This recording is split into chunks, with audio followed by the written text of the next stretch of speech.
Hey, all you true believers. This is Multiversal Archivist coming at you with another video. And today, well, I guess we got some news. Some kind of disheartening news, to be honest with you, about the Suicide Squad Kill the Justice League. I'm sure you guys have found out by now if you're following this game or even following the video game industry. Our big proponent and I guess reporter. I mean, I know there are video game reporters who actually report video games. You know, you have your news outlets, but I feel like Jason Schreier is always willing to kind of give a backstory about this kind of stuff, to clue us in on events that we've been subjected to, but we don't know the information behind. And Schreier came out with a article today all about the Suicide Squad, and it's tumultuous. It's turbulent development. We got a lot of good information in there, and the article is really good. I would highly recommend going and reading it. You should be able to find it on Bloomberg. It is free as far as I could tell, though, you know, don't quote me on that. But this article mainly went over, like, you know, what happened during production, how, you know, live action games were really kicking off, and or had always been kicking off, and how they were originally going to do a multiplayer puzzle type game, and then they shifted to Suicide Squad, and how, you know, from the beginning, you know, the people in charge, people like Sefton Hill, were not really sure on the direction, and I mean, it was a new type of game for them, right? Like, it wasn't something they had ever done before, and it was not something that it sounds like they really hired out people to help with. Like, nobody came aboard who had really had any experience in making these kind of games. And even more to the point, you know, a lot of people, from what I was kind of inferring from the article, thought they were coming to work on a single player game, and instead were like, oh, surprise, surprise, we're doing a live service game. And they were kind of, and it even sounded like a lot of people left because of that, which, you know, I would leave too if I didn't think I knew knew how to properly design a game that I was working on. But, you know, that's neither here nor there. But what it boils down to is a mismanaged game that was also being backed by people who only saw dollar signs in their, you know, in their eyes. People were chasing that live service trend, and, you know, Warner Bros. Especially, as we've heard and as they've continued to insist on, wants to be a part of that. They wanna make these live service games because they think that's where the money's at, even though they'll talk about Hogwarts Legacy, which is not a live service game at all, but they'll continue to insist that is the future, is live service. You know, everybody's chasing that Destiny 2, but nobody wants to put in the actual money and the actual finances to get a Destiny 2 off the ground. Because, you know, these companies, these video game companies like Rocksteady, they're smaller. They're much smaller. And even though Rocksteady increased its the people that they increased their workforce by quite a bit to make this game, it still wasn't enough. And then you got things like, you know, they called it toxic positivity, where you weren't allowed to say anything bad about the game, or you weren't allowed to badmouth the game, or you weren't allowed to point out the flaws. One person described something where they were working on vehicles for like a month, but then they decided not to go that route, so all that had to be cut. And the gunplay, because at first it was going to be melee focused, which that's the craziest part to me. Like, I get why you probably couldn't make it work under these parameters, but still, why you went from melee to gunplay is just beyond me, at least for 90% of these characters. But, you know, I digress. But yeah, it all comes down to getting in over your head, and then doubling down on getting over your head. Like, that really is the best way to describe what has happened here. Rocksteady bit off more than they can chew, and then instead of getting the resources to kind of help with it, they continue trying to make it work, and then had to deal with mismanagement from people like Sefton Hill, and then he left, which means somebody else had to come aboard and try and figure it out.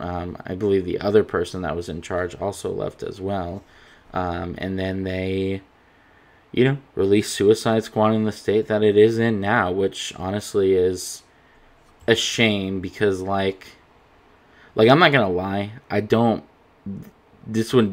wouldn't even say this game is better than Marvel Avengers, which is a game I played quite a bit of and had nothing. Like, when I say Marvel Avengers had nothing to it, I mean Marvel Avengers really had nothing to it from a content standpoint.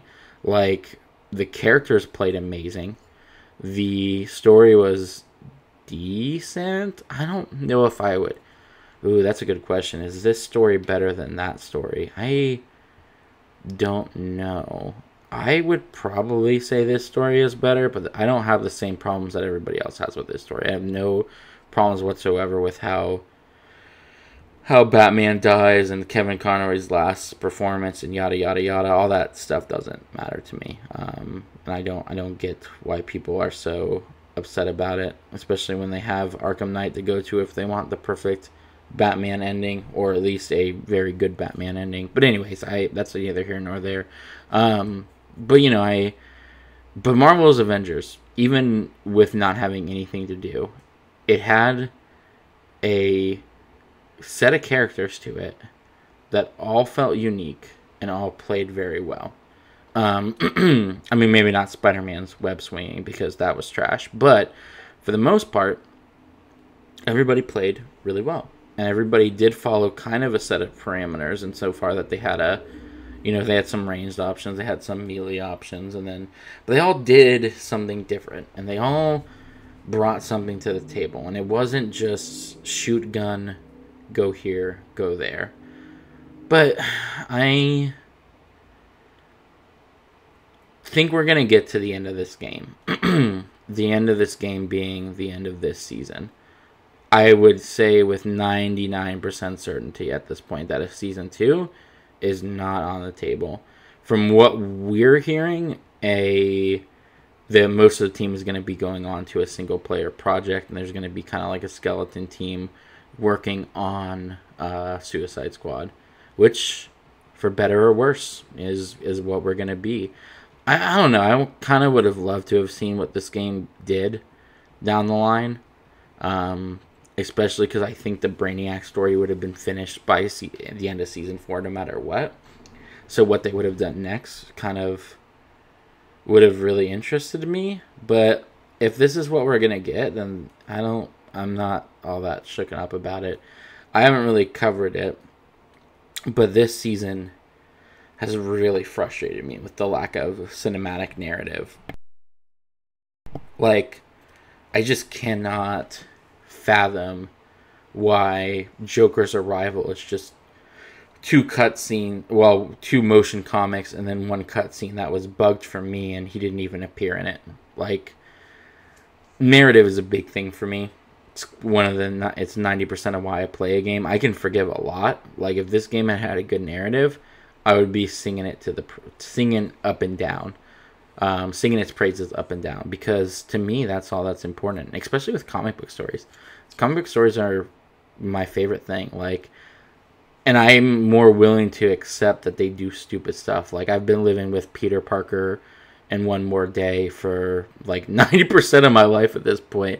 Like, I get that comic books do weird and silly things to their characters, and like that's just a part of what they do. So yeah, the Justice League's evil and they shoot Batman, and then it's gonna be fine because he's gonna be back in like 10 issues, or like at most you might have to wait a year and then he'll come back. Like, that's comic books in a nutshell. Like, they just do that. And so for me, like, this stuff isn't a big deal as long as it's kind of a good story. And I did think it was kind of a good story with the Suicide Squad. But like, if you're not going to give me anything more, then I hate to say it, but I don't foresee me getting much more out of this game. And that's kind of where it's at. I mean, obviously I'm still going to play the other characters, but I haven't spent money on this game yet besides the initial buy.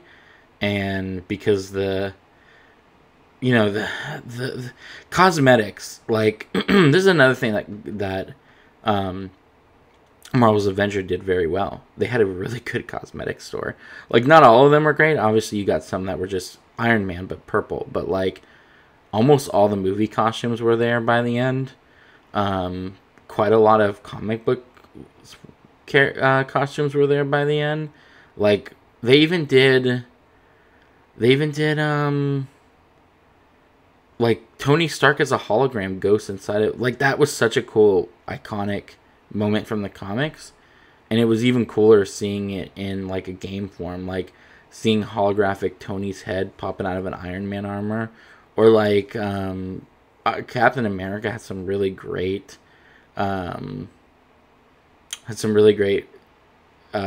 skins as well. Like, his barbarian one is super cool. And, like, I even remember Hulk had a couple of really good ones as well.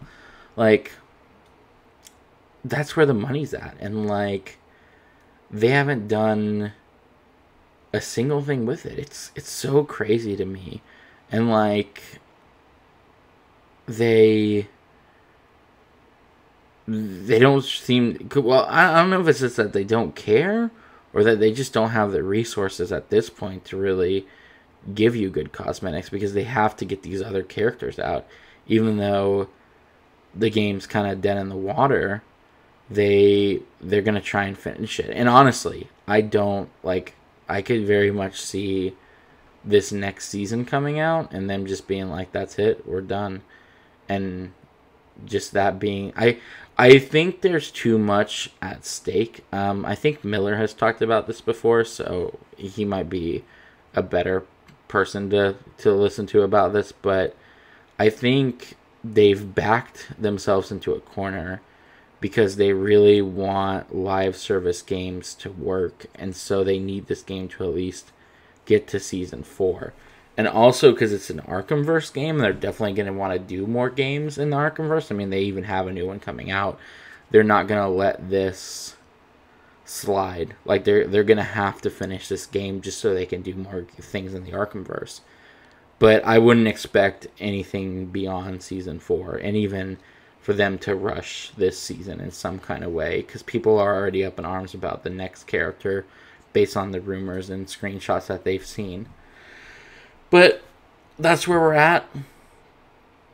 I'm gonna pause the video here. We're gonna end the video here. I hope you've all had a wonderful experience with Suicide Squad, but I imagine most of you haven't, and that in itself is sad.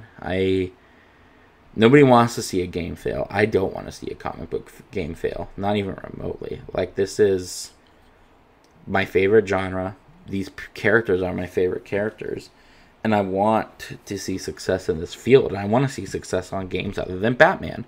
Unless you're going to give me Batman Beyond. If you give me Batman Beyond, then 110% I will scream. But yeah, I mean, it's just sad to see another superhero live service game like Marvel Avengers just tank. And I mean, Suicide Squad died even faster. I mean, Marvel Avengers at least had years where they tried, and then they had a whole bunch of craziness.